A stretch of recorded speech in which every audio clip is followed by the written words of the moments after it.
오늘 우리가 읽은 본문인 에베소서는 바울이 그의 사역 후기에 감옥에서 쓴 편지입니다. 인생의 마지막을 예감하면서 이제 나는 죽게 되었구나 생각하면서 이제 쓴 편지니까 무엇을 담았겠습니까? 그가 생각할 때 가장 중요하고 귀한 것을 담았겠지요. 그래서 에베소서를 가만히 읽어보면은 오직 믿음으로 구원을 받는다는 이신칭의의 교리뿐만 아니라 이제 이 이신칭의의 복음을 가지고 어떻게 세상 속에서 가정 속에서 살아야 하는지가 매우 잘 담겨져 있는 것을 보게 됩니다. 오늘 본문인 1장을 보면은 에베소서 1장 1절과 2절의 안부 인사 이후에 3절부터 14절까지 이 긴 절들이요, 헬라어 원어로 보면은 한 문장인 것을 알 수 있습니다. 정말 긴 문장이지요. 그런데 이 긴 문장의 주제는 매우 간단합니다. 하나님의 영광을 찬양하라는 것입니다. 하나님의 영광을 찬양하라. 6절 후반부입니다. 그의 은혜의 영광을 찬양하려는 것이라. 12절 후반부에는 그의 영광의 찬송이 되게 하려 하심이라. 마지막 14절 후반부는 그의 영광을 찬송하게 하려 하심이라 라고 쓰여 있습니다. 그러니까 계속적으로 무엇을 찬양하라라고 이야기합니까? 하나님의 영광을 찬양하라 라고 이야기합니다. 그런데요, 이 본문을 찬찬히 읽어보면은 위에서 영광을 찬양하라는 절들, 이 절들을 마디로 삼아서 삼위일체 하나님의 사역에 따라서 이 긴 절들이 구분되어져 있음을 볼 수 있습니다. 3절부터 6절까지는요, 오늘 본문이죠, 우리를 예정하신 하나님의 사역을 이야기하고 7절부터 12절까지는 우리를 속량해 주신 예수님의 사역에 대해서 이야기합니다.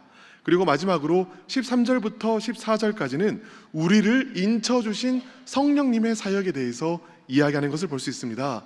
그러니까 이 긴 절들을 이렇게 요약해 볼 수 있겠죠.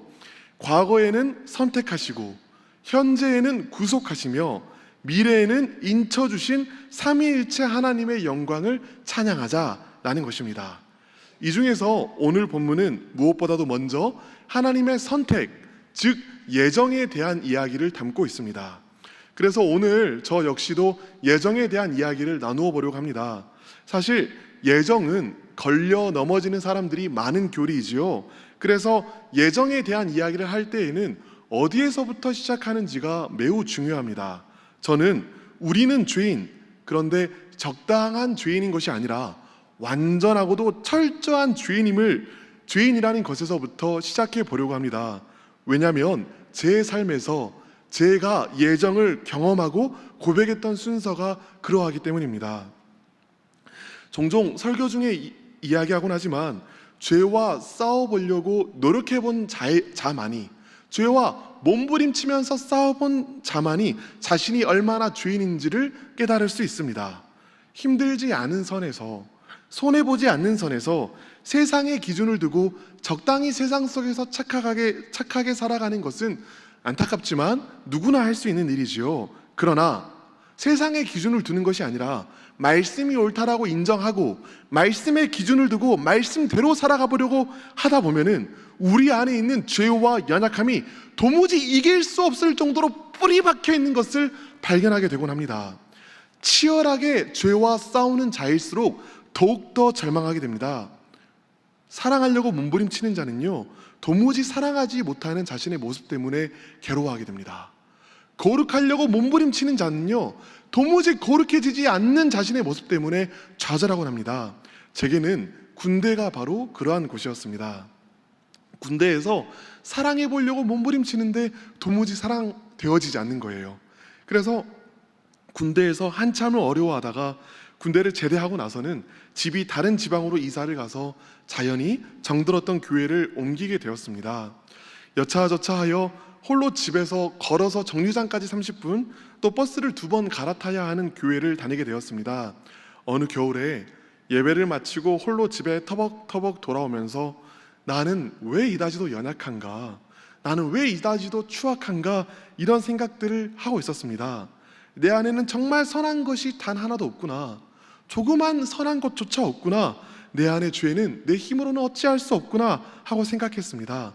이 생각들이 깊어지니까 어떤 생각까지 드냐면요, 난 정말로 하나님의 자녀가 맞을까? 정말로 주님이 날 사랑해 주시는 것이 맞을까? 이런 생각까지 들더라고요. 그렇게 힘없이 터벅터벅 눈길 위를 걷고 있는데 불현듯 말씀 하나가 마음속에 떠올랐습니다. 요한일서의 말씀이었습니다. 요한일서 4장 19절이었는데요. 우리가 사랑함은 그가 먼저 우리를 사랑하셨습니다. 이 말씀이 떠올랐습니다. 사실 그때는 이렇게 떠오르는 게 아니라 이렇게 떠올랐어요. 내가 주를 사랑함은 주께서 나를 먼저 사랑하셨습니다. 평소였으면 이 말씀을 아마 이렇게 이해했을 것 같습니다. 하나님이 나를 먼저 이만큼이나 사랑해 주셨는데, 독생자 예수 그리스도를 보내서 죽게 하실 정도로 나를 사랑해 주셨는데 나도 주님 사랑해야지, 거기에 대한 대가로 반대급부로 나도 주님을 사랑해야지, 이렇게 생각했을 것 같습니다. 그런데 그날은, 그 괴로웠던 그날은 이 말씀이 새로운 빛으로 제게 다가왔습니다. 우리가 사랑함은 그가 먼저 우리를 사랑하셨습니다. 이 말씀이 갑자기 어떻게 다가왔냐면요, 하나님이 나를 먼저 사랑해 주셔서 내게 하나님을 사랑할 수 있는 능력을 주셨구나, 그래서 나도 하나님을 사랑할 수 있는 것이구나, 이렇게 이 말씀이 다가왔습니다. 그 생각이 너무나 놀라워서 오는 길 내내, 교회에서 집으로 돌아오는 길 내내 그 말씀을 곱씹고 곱씹다가 예정이라는 것이 무엇인지 나름대로 깨닫게 되었습니다. 여러분, 예정이 무엇일까요? 전적으로 타락한 우리 안에는요, 선한 것이 나올 수 없습니다. 그렇잖아요. 우리가 부분적으로 타락한 게 아니라 완전히 전적으로 타락했다면 우리 안에서 선한 것이 나올 수 있어요, 없어요? 없지요. 그런데 자기 안에 있는 죄성을 보게 되는 사람들은 누구나 다 자기가 부분적으로 악한 죄인이라고 고백하는 것이 아니라 전적으로 추악한 죄인이라고 고백하게 됩니다. 그런데요, 사랑하는 여러분, 너무나 이상한 것이 하나 있었습니다. 그것이 무엇이냐면요, 내가 전적으로 타락한 것은 너무나 분명한데 사랑하고자 해도 사랑할 수 없는, 도무지 사랑할 능력이 없는 전적으로 악한 자인 건 너무나 분명한데, 너무나 이상하게요, 선한 어떤 것이 내 안에 있다라는 것입니다. 그것이 무엇이었냐면요, 하나님을 향한 사랑이었습니다. 나는 전적으로 타락한 것이 분명한데 분명히 내 마음 한 구석에는 하나님을 향한 사랑함, 하나님을 향한 열망, 하나님을 향한 갈망함이 있었거든요. 여러분, 그렇다면 이 선한 것이 나로부터 나온 것이었을까요? 그렇지 않지요. 그럴 수 없지요.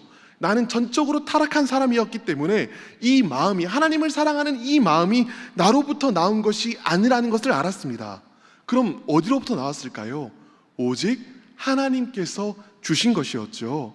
하나님께서 나를 먼저 사랑하셨기에 하나님을 사랑할 수 있는 마음을 심어주신 것이었습니다.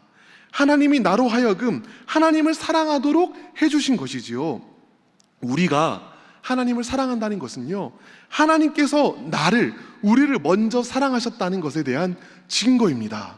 그리고 우리가 하나님을 사랑하는 것이요, 우리가 하나님을 사랑하는 이 마음이요, 하나님께서 우리를 불러주시고 예정해 주셨다는 증거입니다. 어떻게 할 수 있냐고요? 로마서 8장 28절을 보도록 하겠습니다. 함께 읽어볼까요? 시작. 우리가 알거니와 하나님을 사랑하는 자, 곧 그의 뜻대로 부르심을 입은 자들에게는 모든 것이 합력하여 선을 이루느니라. 아멘. 보통 우리가 이 말씀에 주목할 때 무엇을 주목하냐면 뒷부분을 주목합니다. 전능하신 하나님께서 모든 것을 합력하여 선을 이루신다, 이 부분에 주목하지요. 그런데 오늘은 한번 앞부분에 주목해 보겠습니다. 누가 하나님의 뜻대로 부르심을 입은 자지요? 하나님을 사랑하는 자, 곧 그의 뜻대로 부르심을 입은 자. 그러니까 하나님의 뜻대로 예정된 자, 그의 뜻대로 부르심을 입은 자는 누구냐면 하나님을 사랑하는 자입니다. 여러분, 하나님을 사랑하십니까? 여러분, 하나님을 사랑하십니까? 그 마음은요, 전적으로 타락한 여러분에게서 나올 수 있는 마음이 아닙니다. 여러분 마음 가운데 하나님을 사랑하는 마음을 심어주신 분이 누구시겠습니까? 하나님이십니다. 그렇기 때문에 여러분이 하나님을 사랑하신다면 여러분은 하나님 안에서 예정된 자들인 것이지요. 하나님의 뜻대로 부르심을 입은 자들입니다. 여러분이 하나님을 사랑하는 그 사랑함이 하나님께서 여러분을 사랑한다는 증거인 것입니다. 사랑하는 여러분, 그렇다면 우리는 언제 택함을 받았을까요? 이 질문에 앞서 대답해야 할 질문이 있습니다. 여러분, 우리가 선하기 때문에 택함 받았을까요? 당연히 아니지요. 그렇지 않습니다. 다시 고백하지만 우리는 너무나 더럽고 추악하여 우리 안에는 선한 것이 단 하나라도 존재하지 않습니다. 이것이 전제이며 기초입니다. 그렇기 때문에 내가 어떻게 살았는지가, 혹은 얼마나 선하게 살아왔는지가 하나님께서 우리를 선택하신 이유일 수는 없습니다. 하나님의 선택은 우리의 선한 성품이나 선한 행동이 그 원인이 아니라는 것이죠. 오늘 예배소서 1장 5절은 이렇게 이야기합니다. 그 기쁘신 뜻대로 우리를 예정하사. 하나님의 주권적인 뜻 말고 내가 선택받을 다른 이유는 전혀 없다라는 것입니다. 우리가 선택받은 이유는 뭐예요? 그 기뻐하시는 뜻대로 하나님의 주권적인 뜻 안에서 그냥 그 뜻이 이유가 돼서 우리가 선택을 받았다는 것이죠. 내 선함과 내 행동이 하나님의 선택의 원인이 아니라면 하나님께서 내가 어떻게 사시는지를 보고 나서야 나를 예정한 것이 아니라는 것이죠. 그런데 여러분, 우리 안에 선한 것은 아무것도 없는데 하나님께서는 하나님을 사랑하는 마음을, 믿는 마음을 우리 안에 먼저 심어주셨습니다. 이것이 말하는 것이 무엇인가요? 예정은 선한 행위로부터 나온 것이 아닙니다. 그렇기 때문에 내가 태어나서 살아보고 어느 정도 시험을 통과하고 그러고 나서야 비로소 예정된 것이 아니라 내가 살기 전에, 내가 태어나기 전에, 내가 무슨 예정을 하기 전에, 내가 무슨 선한 행동을 하기 전에 이미 하나님께서 우리를 선택하셨다라는 것을 의미합니다. 그래서 4절은 이렇게 이야기합니다. 하나님께서 언제 우리를 택하사? 4절 함께 볼까요? 하나님께서 언제 우리를 택하사? 창세 전에 우리를 택하사. 내 선함과 내 행동이 하나님의 선택의 이유가 아니라면 하나님의 선택은 내 선함과 행동이 있기 전에 모태로부터, 심지어 창세로부터 이미 이루어진 것이라는 논리적인 결론이 나오게 됩니다. 근데요, 이것이 왜 중요한 것일까요? 우리의 예정이 우리가 무엇을 하기 전에 온전히 하나님의 주권으로만 되었다는 것을 보여주기 때문입니다. 예수 그리스도를 주로 고백하는 많은 이들이요, 사실은 예정을 부인하곤 합니다. 지금 성경에 기록되어 있는데도, 그런데도 불구하고 예정을 부인합니다. 왜일까요? 내가 했다라는 것을 버리지 못하기 때문입니다. 내가 내 구원에 무엇인가 기여를 했다는 것이죠. 내가 믿었지 않냐, 내가 사랑했지 않냐, 내가 했다라고 말하고 싶은 것입니다. 그러나 여러분, 만일 구원받는 것에 있어서 우리가 무엇인가를 했기에 구원받았다라고 말한다면 이는 우리가 하나님의 영광의 조각을 도둑질하고 있는 것입니다. 이 사람은요, 내가 구원을 위해서 무엇인가를 했다라고 말하는 이 사람은요, 자신이 얼마나 타락한 존재인지 아직 모르고 있는 것입니다. 자신이 얼마나 추악한 존재인지 아직 모르고 있는 것입니다. 자신이 부패하긴 했어도 전적으로 부패한 것은 아니라고 생각하는 사람인 것이죠. 그러나 자신의 약함과 무능을 철저하게 고백하는 사람들은요, 내가 믿었다고 할 수 없고 내가 사랑했다고 할 수 없습니다. 하나님이 내게 믿음을 주셨다라고 밖에 고백할 수밖에 없고 하나님께서 내가 사랑할 수 있게 해주셨다라고 고백할 수밖에 없습니다. 창세 전에 예정을 고백하게 되면요, 이렇게 말하게 됩니다. 온전히 하나님이 하셨습니다. 온전히 하나님이 이루셨습니다. 이때에야 하나님의 온전하시고 완전하신 주권이 보입니다. 그와 함께 온전하시고 완전하신 하나님의 은혜가 보입니다. 주권이 보여야 하나님의 은혜가 보입니다. 그리하면 어떻게 될까요? 내가 영광 받는 것을 포기합니다. 내가 무엇인가 했다라고 말하고 싶어하는 그 마음을 포기합니다. 겸손히 낮아져서 하나님이 하셨습니다라고 고백하게 되면서 하나님의 영광만을 높이게 됩니다. 그것이 오늘 6절의 바울의 고백입니다.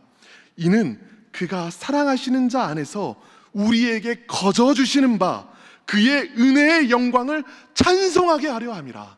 찬송하게 하려 함이라. 오직 하나님의 주권입니다. 그리고 오직 하나님의 은혜입니다. 이처럼 우리가 예정을 확신하게 되면 우리는 자기중심적인 생각과 관점과 시선을 내려놓고 하나님 중심적인 관점과 시선으로 변화될 수 있습니다. 내가 이루는 구원이 아니라 하나님께서 구원을 이루어 주시는 분이심을 붙들 수 있게 되는 것이죠. 하나님께서 내게 믿음을 주셨다면 이 믿음을 지켜주실 분 또한 누구십니까? 하나님이십니다. 너희 안에서 착한 일을 시작하신 이가 그리스도 예수의 날까지 그것을 온전히 이루실 것을 나는 확신하노라. 우리 안에 하나님께서 믿음을 심으셨다면 하나님께서 이 믿음을 온전히 이루실 것입니다. 하나님의 신실하심을 확신하기에 우리는 우리를 구원하신 하나님께서 우리를 또한 거룩하게 만들어 나가실 것을 확신할 수 있습니다. 본문의 4절과 5절입니다. 곧 창세전에 그리스도 안에서 우리를 택하사 우리로 사랑 안에서 그 앞에 거룩하고 흠이 없게 하시려고 그 기쁘신 뜻대로 우리를 예정하사. 예정이 하나님의 거룩과 분리되어 있지 않다는 것이죠. 예정을 확신할수록 더욱더 하나님의 거룩 가운데 설 수 있다는 것이죠. 예정을 오해하는 자들은요, 어차피 구원받을 것이라고 생각하면서 죄 가운데 머물러 있습니다. 그러나 바로 이 모습이 그 사람이 구원으로부터 멀리 있다는 것을 보여주는 것입니다. 예정을 참으로 확신하는 자는 나를 예정하신 주님께서 내 삶 가운데 역사하실 것을 믿게 됩니다. 그러므로 우리 삶 가운데 하나님께서 무엇을 역사하고 계시는지를 자꾸 바라보게 됩니다. 우리 삶에서 먼저 행하시는 하나님을 바라보며 그 하나님의 행하심에 순종하는 삶을 살게 된다는 것이죠. 사랑하는 여러분, 여러분의 삶은 어떠신가요? 죄에 씨름하고 넘어지면서도 자꾸만 그 자리 가운데 그대로 머물러 있고 싶지 않은 마음 있지 않으십니까? 쓰러져 넘어졌는데 그냥 넘어져 있고 싶은 것이 아니라 자꾸만 다시 일어나고 싶은 마음, 그 마음 있지 않으십니까? 사랑하면서 상처받아도 그럼에도 불구하고 다시 사랑해보고 싶은 마음, 그럼에도 불구하고 아픈데도 그 사람에게 다가가고 싶은 마음, 그 마음 있지 않으십니까? 여러분, 맞습니다. 그 마음이 바로 하나님께서 주신 마음입니다. 여러분을 택하신 그 하나님께서 여러분을 내버려 두지 않으셨기 때문에 여러분 마음 가운데 하나님의 마음을 부어주고 계신 것입니다. 예정을 확신하면 그때서야 고백합니다. 아, 이 마음이 내 마음이 아니구나. 거룩하게 살고 싶은 이 선한 마음이, 사랑하고 싶은 이 선한 마음이 악한 나로부터 나오는 마음이 아니구나. 주님께서 주신 마음이구나. 하나님께서 주신 말씀이구나. 그렇다면 이 말씀이, 이 마음이 하나님의 마음인 것이 믿어지니까, 내게 주신 사랑하라는 이 말씀이 나를 향한 하나님의 말씀이니까 이제는 하나님께 순종하는 마음으로 사랑해 나가게 됩니다. 내 힘과 내 능력으로 살아가는 것이 아니라 말씀을 믿는 힘으로 살아가게 된다는 것이죠. 그리하여 이 사람은 점차 더 거룩해지는 삶을 살아가게 됩니다. 나의 전적인 죄인됨을 아는 자들, 그리고 온전한 하나님의 주권을 아는 자들은 내 삶 가운데 이미 하나님께서 역사하고 계심을 보게 됩니다. 이미 행하시는 주님께서 내 삶을 다스려 주시기를 고백하는 우리 되기를 간절히 바랍니다. 주님께서 행하시는 일을 경험하게 되실 것입니다. 주권의 하나님, 은혜의 하나님께서 여러분 삶 가운데 행하여 주실 것입니다. 이미 행하고 계신 하나님의 역사를 여러분들이 발견하게 될 것입니다. 예정의 은혜를 찬양하는 우리 모두 되기를 간절히 바랍니다. 함께 기도하겠습니다. 사랑하는 하나님, 전적으로 타락하여 선한 것 하나도 없는 우리를 예정하여 주셔서 감사드립니다. 아무것도 없는 우리에게 하나님을 사랑하는 마음도 믿는 마음도 심어주신 분은 하나님이십니다. 그러므로 온전히 하나님의 은혜입니다. 선한 일을 시작하신 하나님께서 우리 안에서 주의 일을 마침내 이루어 주시옵소서. 하나님께서 우리 삶에서 하나님의 일을 행하실 때 분별하게 하시고 순종하게 하여 주시옵소서. 그리하여 우리 삶을 향한 하나님의 주권적인 계획과 목적을 하나님께서 이루어 주시옵소서. 감사드리며 이 모든 말씀 우리 주 예수 그리스도 이름으로 기도드립니다. 아멘.